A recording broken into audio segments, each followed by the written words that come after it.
Bismillahirrahmanirrahim. Assalamualaikum warahmatullahi wabarakatuh. Bismillahirrahmanirrahim. Wala haula wala quwwata illa billah. Allahumma shalli ala sayyidina Muhammad wa ala sayyidina Muhammad. Amma ba'du. Rahayu untuk kita semuanya dimanapun berada. Semoga kita selalu dalam lindungan Allah Ta'ala, diberikan kenikmatan, diberikan kemudahan rezeki, dilancarkan kerezekian kita, berkahkan hidup kita, berkah dunia kita, berkah hidup kita, berkah rezeki kita, selamat dunia akhirat kita insyaallah, amin. Jazakumullah azanal jazakumullah khairan ikhwan semuanya, saudara-saudaraku semuanya yang masih support channel Santri Batik. Ini alhamdulillah bisa ketemu lagi khasnya Santri Batik, Pak Win. Jadi sebelum beliau dan beberapa dari kami akan melalui salik, rute panjang lah, mungkin kan jarang-jarang konten lagi. Nah, tadi ada bentuk-bentuk perjalanan salik kita. Jadi terus ya didoakan semoga dari perjalanan salik kita, khususnya saya sendiri, diberi kemudahan, diberi kelancaran, bisa lebih mengenal diri saya sendiri. Jadi doakan biar selamat, berkah. Jadi langsung saja kita akan membahas konten yang kemarin, jadi lanjutan tentang Raja Negeri Sabah. Raja Negeri Sabah itu seperti apa ini? Versi mediumisasi Pak Win. Jadi yang kemarin kan versi mediumisasi Mas Zainal Arifin, insyaallah. Nah, jenenge Arif, orang-orang yang bijak.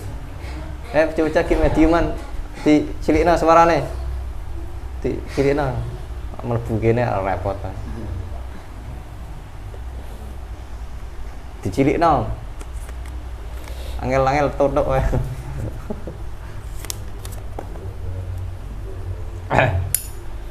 Langsung saja dimulai. Bismillahirrahmanirrahim. Ya Dzul fawqa aydihim, dengan jin sang yang nur cahaya nirwana. Assalamualaikum malaikat. Bila dihadirkan yang paling tahu tentang kerajaan Sabah dan semua yang ada di dalam isi kerajaan Sabah dari awal sampai akhirnya. Ya Dzul fawqa aydihim, jin sang yang nur cahaya nirwana, bangsa apapun hadir Allah.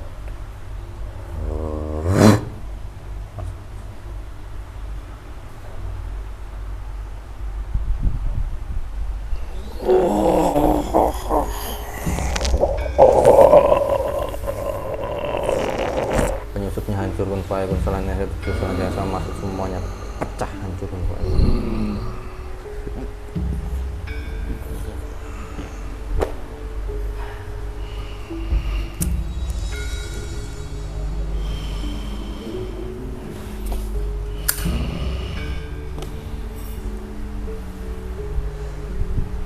Monggo bicara ini dulu.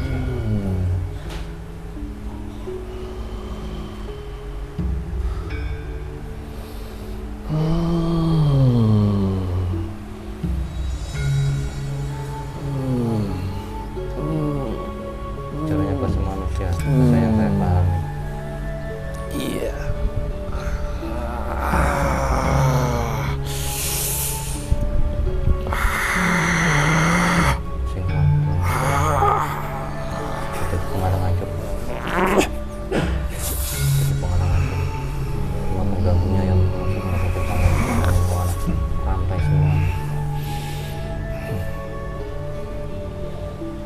Assalamualaikum. Waalaikumsalam warahmatullah. Monggo diperkenalkan dirinya, ini siapa, asalnya dari mana, kalau punya nama silahkan sebutkan namanya siapa. Sabah. Nama saya Sabah. Oh, Sabah ini, masya Allah, dari bangsa atau makhluk atau apa nyebutnya? Kamu menghina saya. Saya kenapa? itu manusia. Manusia. Manusia dahulu kala. Manusia dahulu kala. Loh, manusia kok bisa ada di sini? Sampean ada di mana? Di sana. Di sana itu mana? Atas. Ya di atas mana? Dekat tempat kamu atas, cuma di atas. 1, 2, 3, 4, 5. Ada di kayangan. Iya, cuma 5. Oh, 5 kalah sama kamu. Kamu di atas saya. Tapi ini tadi masuk banyak sekali yang merintah. asaba. Ya siap Tuhan. Manusia kayangan. Lah, Iya. saya mau tahu cerita tentang negeri Sabah. Ini kan tadi saya membahas tentang negeri Sabah. Lah kok berhubungan panjenengan yang datang dengan nama yang hampir sama yang akan saya bahas, negeri Sabah. Lah hubungan sampean ini apa? Ada suatu ketika saya diperintah Tuhan Raja yang Iya. mulia di atas sana, supaya mencari bibit baru untuk saya, supaya bisa menularkan di alam kamu ini, alam dunia kamu ini, orang-orang yang mempunyai budi pekerti tauhid yang bagus, yang luhur, yang sempurna, untuk menata manusia nanti di kemudian hari. Itu saya perintahnya seperti itu. Akhirnya saya diturunkan ke dunia kamu ini, dunia kamu ini yang ini begini ini. Saya sebenarnya nggak mau, cuma karena perintah yang mulia saya harus turun. Saya mencari tempat manusia untuk bisa mencari bibit baru. Maksud saya ruh yang nanti lahir dari jasad manusia, yang nanti ditempati juga oleh saya dan manusia kayangan sana, penghuni sana, Enggak, supaya lahir kembali. mas saya sampean diceritakan sampean ini siapa. Ini kan tadi saya membahas tentang negeri Sabah. Nah yang datang sampean. Oh iya. Oh, Saya memang namanya Sabah. masuk ke manusia. Tetap saya masuk ke manusia. Terus Manusia itu seorang diraja di sini. Diraja di sini. Raja itu kan mencari juga istri, supaya dia mempunyai keturunan dari roh kayangan yang nanti hadir di bumi ini, supaya nanti ada orang-orang seperti kalian hadir di dunia ini. jadi sampean ini ruh masuk ke raja yang Iya. jadi raja negeri Sabah. Iya, seperti itu di bumi ini. Oke, jelas ini kan. Satu. Terus ini kan kisahnya Raja Sabah menikahi bangsa jin di versi sebelumnya. Saya menarik goib, bangsa goib itu. Jadi Raja Sabah ini menikahi jin, terus melahirkan salah satunya yang jadi bakalnya Ratu Bilqis. Kamu tahu tanah Jawa ini dulu itu wingit, sangat banyak penghuni. Selain manusianya masih sedikit. Itu banyak jin-jin yang banyak sekali, jumlahnya lebih banyak dari kami. Nah, pada waktu itu saya kan masuk ke manusia ini kan, ya seperti kamu ini, pingin wanita yang cantik, istri yang cantik, solehah. Nah itu saya bingung, manusianya di Jawa dulu banyak yang ini kurang menarik untuk saya, karena saya terbiasa hidup di alam kayangan sana. Wanitanya kurang menarik untuk saya. Akhirnya saya ceritanya gimana saya mencari istri, tapi yang harus sesuai harapan saya. Saya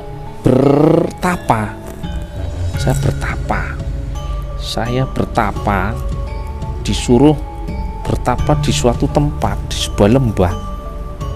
Mana lembahnya ini, saya cari dulu. Ini masih lembah tapi di gunung yang dingin, di sebuah telaga yang dingin di atas sana. Saya bertapa.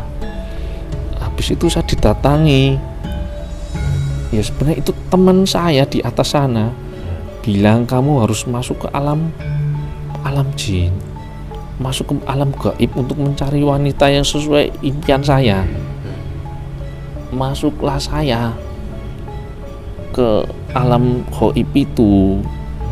Memang ada wanita yang cantik sekali dari bangsa jin, tapi kan saya sudah masuk raga manusia. Gimana caranya saya ini?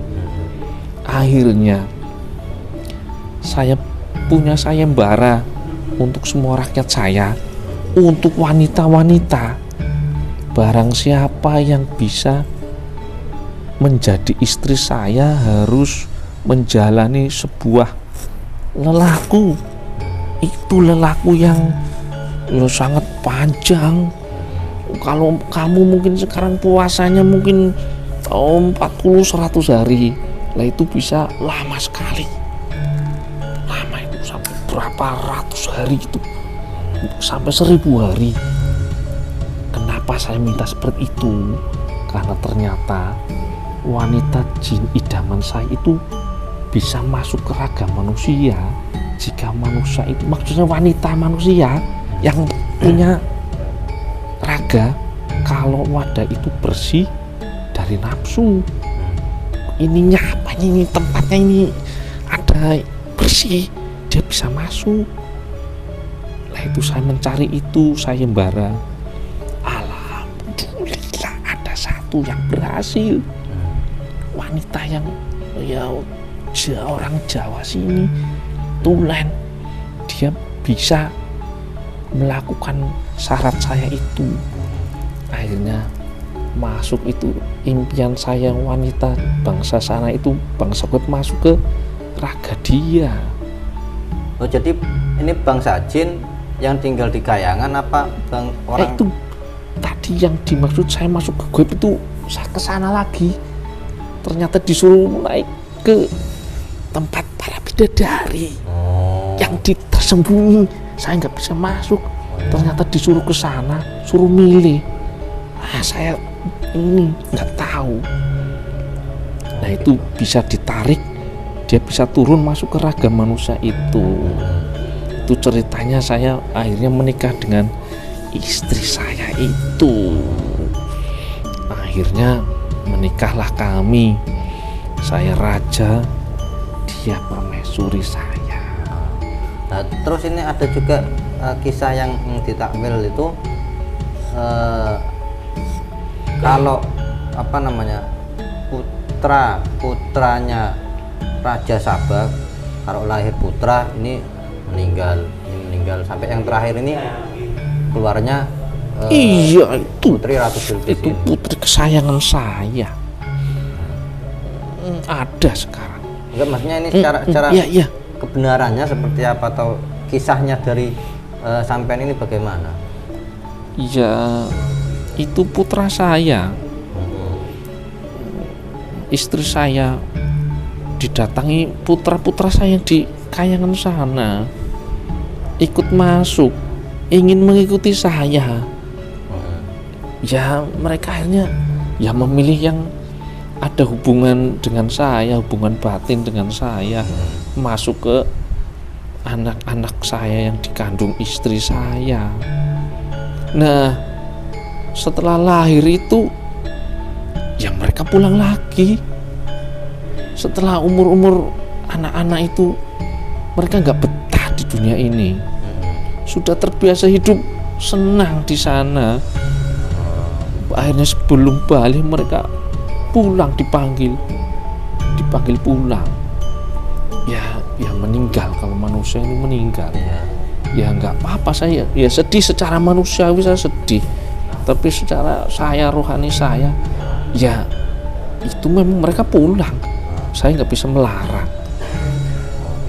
Jadi ya itu kesedihan yang mendalam untuk saya secara manusia. Tapi kan setelah itu masih ada penggantinya, itu putri yang terakhir itu. Cuman ya ada ketentuan yang harus dijalani oleh putri saya ini, yang ini harus melanjutkan.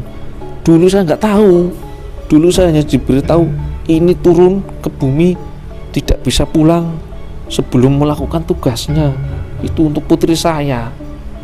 Ya saya nggak tahu, dulu saya nggak tahu, dan saya nggak pernah bertanya atas perintah-perintah seperti itu. Saya menjalani saja.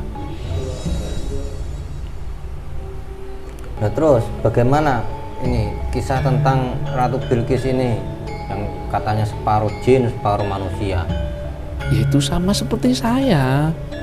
Maksudnya itu bagaimana? Seperti istri saya, lahir manusia dari istri, dari sana diturunkan masuk ke jasad manusianya supaya nanti ada tugas tertentu untuk melanjutkan sebuah tugas yang mulia, yang waktu itu saya tidak tahu, tidak ada tahu.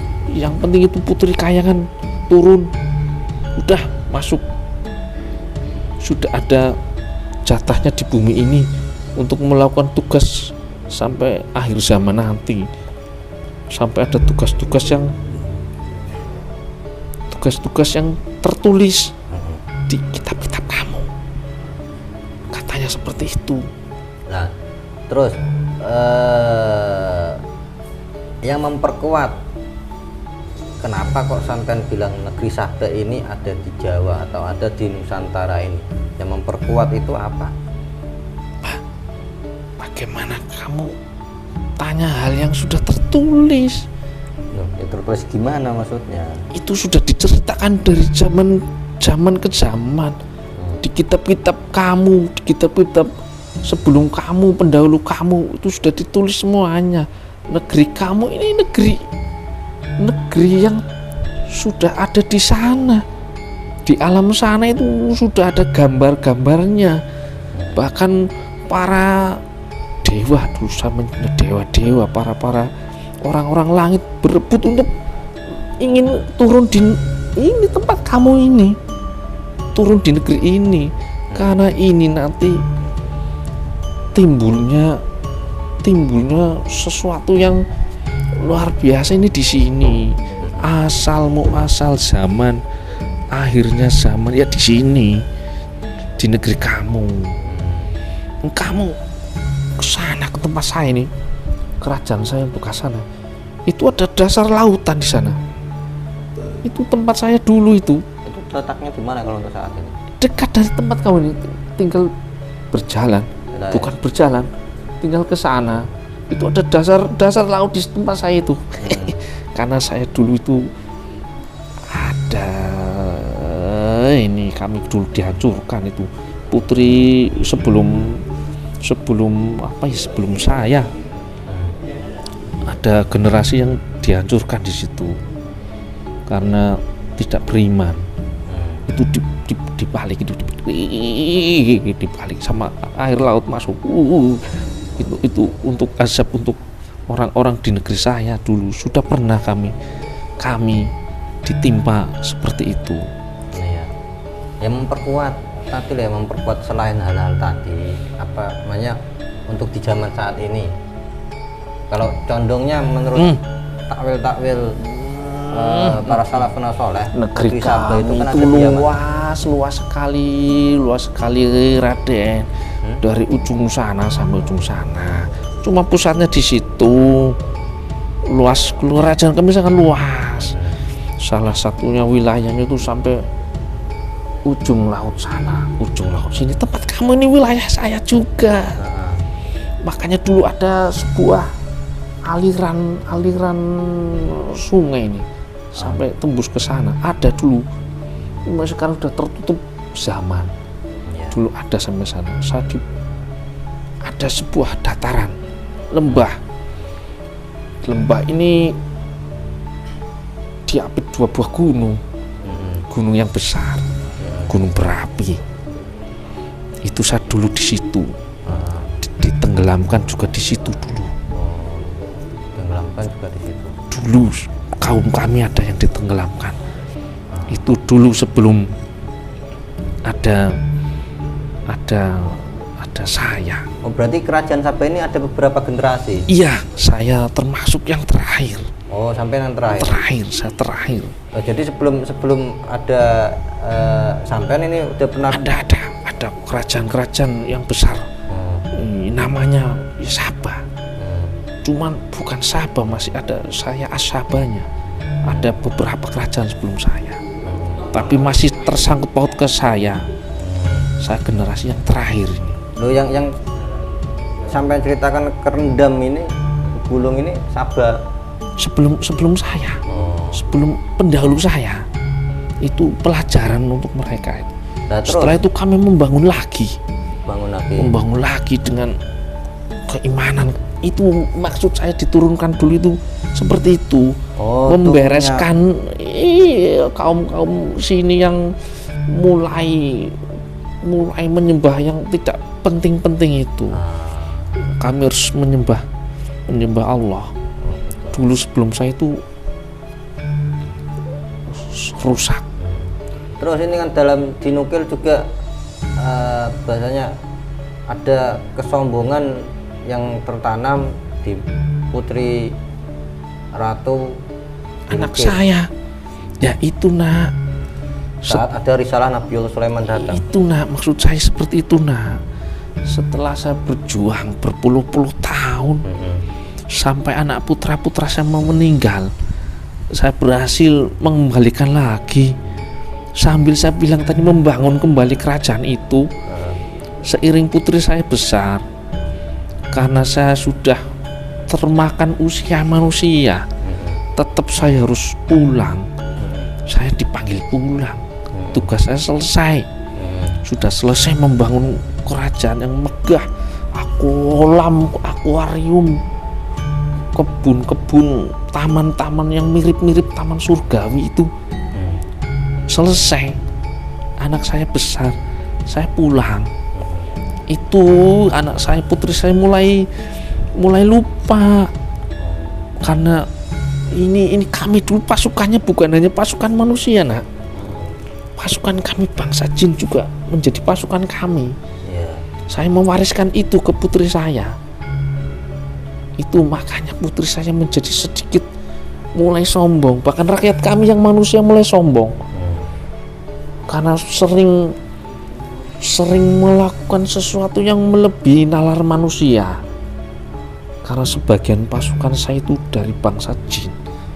Mereka bisa pindah tempat seenaknya sendiri.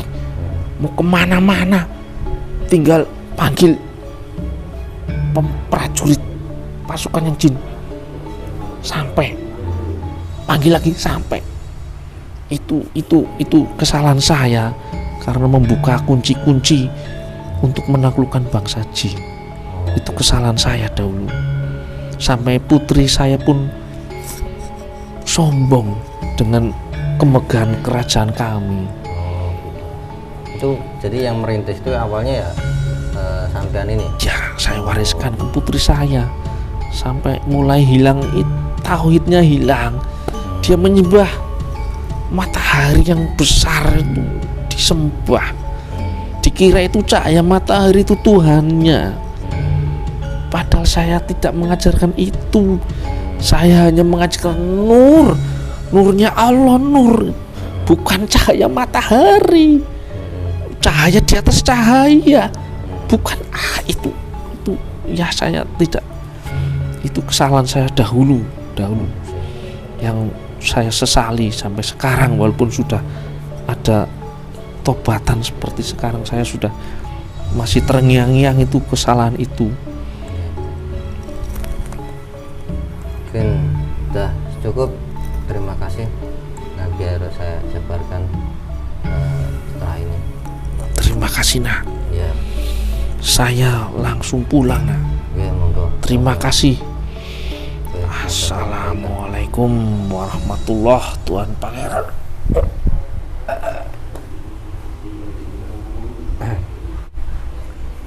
Nah, orang udut, ben ngerti nek sampean ki udut ngono lho. Wong-wong ora ngerti nek sampean ora udut. Pak Win ora udut. Udut Pak. Udut. Jadi wani rahmatullah. Ini dari kesimpulan yang saya tangkap itu kan dari pembicaraan kita hari ini, bahwasanya negeri Sabah dipimpin oleh raja bernama siapa Pak? Sabah. As-Sabah. As-Sabah. Dan raja namanya As-Sabah. Beliau ini secara rohaninya itu ada orang kayangan yang turun ke raja ini. Raja Sabda ini, ya Sabda ini kan gitu. Turun itu kan karena orang kayangan, terus diajak untuk mengetahui secara ininya kan, mengenal dirinya. Cara bahasane apa nek cara Jawa nih jenenge apa ya? Lelaku. Iya lelaku ngono kan. Jadi lelaku sing bahasane cara Jawa niku makrifatullah. Gitu kan. Nah, beliau raja ini tirakat, secara tirakatnya ketemu dengan ruhnya sendiri. Ternyata ruhnya ini orang kayangan. Lah ketemu ruh orang kayangan karena beliau ini belum punya permaisuri, nyari permaisuri. Karena dalam ruh kayangan ini melihat orang-orang kayangan, dari kayangan gitu kan, dalam tirakatnya ini kepingin gitu kan. Nah, ada syarat yang mengharuskan orang kayangan ini turun ke bumi, masuk ke dalam raga manusia, atau secara ininya roh ini bisa dampingi roh manusia, roh orang kayangan gitu kan. Syarat-syaratnya enggak ya, kurang tahu itu apa itu kan. Ya singkat ceritanya kan jadi ada terus turun roh kayangan ini. Lah roh kayangan ini turun, putra-putranya beliau ini kan secara kisahnya itu kan meninggal sebelum usia balik gitu kan ya, karena melahirkan terah-terah raja di kayangan sana. Jadi kalau yang putra-putra ya diangkat ke kayangan sana untuk jadi raja di kayangan sana. Nah cuma putri saja yang masih ada ya, putri ini ya beliau Ratu Bilqis ini gitu kan. Jadi Ratu Bilqis ini secara apa namanya, yang di umumnya itu diketahui manusia setengah jin, bukan manusia setengah jin, tapi mengetahui alam gaib seperti itu Pak ya. Iya. Jadi punya kunci-kunci untuk melihat, memasuki bahkan alam gaib. Oh gitu. Jadi tahu tentang berita-berita gaib dan macam-macamnya, karena ya secara di Pulau Jawa ini kan identik dengan gaibnya ya Pak. Okay. Jadi kayak misalnya cerita wayang Semar itu yang datang kan gitu ya, itu kan yang turun ke bumi, cara bahasanya bersihi tanah Jawa kan gitu, sing babat ya tanah Jawa kuwi ngono kan. Jadi ya kisah-kisah kayangan yang turun di para wayangan itu ya real ada, mungkin salah satunya juga di kisah negeri Sabah itu. Dan negeri Sabah yang jadi apa namanya, memperkuat negeri Sabah itu ada di Indonesia ya, salah satunya tadi yang dikatakan gunung-gunung yang kebun-kebun yang ini indah gitu kan. Itu kan secara identiknya ya di Nusantara ini kan, jadi tanah subur itu kan, kekayaan alam yang melimpah ini kan di Nusantara ini. Yang dihapit dua pegunungan itu ya, pegunungan cara bahasane di timur sama barat gitu kan. Nah, tengah-tengahnya itu kan di Tidar sana. Itu yang memperkuat. Terus ada bencana yang menggulung negeri Sabah ini kan, secara firman Allah Ta'ala di surat Sabah itu kan ditanamkan pepohonan buah-buahan yang pahit. Nah, buah-buahan yang pahit yang di Nusantara ini kan cara Jawa ini apa Pak? Wit apa? Pohon mahoni. Wit mahoni ngono. Wit mahoni. Cara Jawane mahoni yo. Nek secara Jawane lebih mana mojo iya kan mojo jadi Majapahit jadi terah-terahnya jadi kerajaan Majapahit itu ya jadi nanti mungkin suatu saat bisa kita bahas lagi, semoga ada kesempatan waktu terus beri kelancaran semuanya. Kita juga akan melakukan amalia yang sudah didoakan oleh guru, ya didoakan semoga berjalan dengan lancar. Ya, tetap di stay konten ini walaupun tidak ada saya, nanti saudara-saudara saya juga yang mengisi konten-konten di Santri Batik. Sekian dari saya, kurang lebihnya mohon dimaafkan jika ada salah laku, salah kata, salah macam-macam ya di ngapura, di sepuro. Sekian dari saya, wallahu a'lam bishawab. Ihdinas siratal mustaqim. Assalamualaikum warahmatullahi wabarakatuh. Rahayu.